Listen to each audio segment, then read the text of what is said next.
Shed మొత్తం కూలగొట్టిర్రు. నా బర్లకు నాకు అన్యాయం జరిగింది. నేను బర్లే నాకు షెడ్ అయ్యేదాకా నేను ఇంట్లోనే ఉంచుతా. ఎమ్మెల్యే సార్ మాకు న్యాయం చేయాలంటే ఎమ్మెల్యే సార్ ఎక్కడికి పోయినా ఎమ్మెల్యే సారే చేసిందంటారు.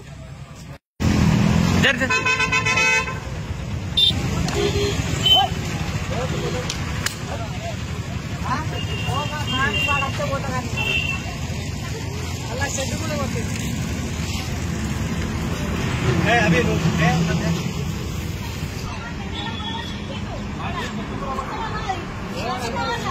కొట్టుడున్నది. ఎమ్మెల్యే సార్ వచ్చినాకనే ఎమ్మెల్యే సార్ అవి ఏడగట్టేసి చెప్తే సార్ లేడు. అప్పుడు బయటకు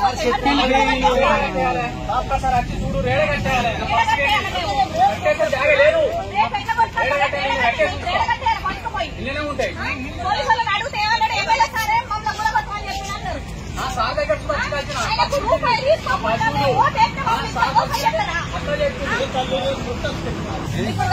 షెడ్ కూడా కట్టించాడు. షెడ్ కట్టించడా? షెడ్ కూడా కట్టించాడు. షెడ్ కట్టించడా ఎమ్మెల్యే సార్? స్కూల్ దారాని స్కూల్ వాళ్ళకి వేసి మా బర్ల ఫామ్ మొత్తం కూలగొట్టి రెండోసారి పోలీసులు ఏమంటారంటే ఎమ్మెల్యే సారే మమ్మల్ని కూలగొట్టమని చెప్పిండు. కమిషనర్ కూడా చెప్పిండు అని చెప్తారు. కమిషనర్ దగ్గరికి పోయినాం. కమిషనర్ దగ్గరికి పోతే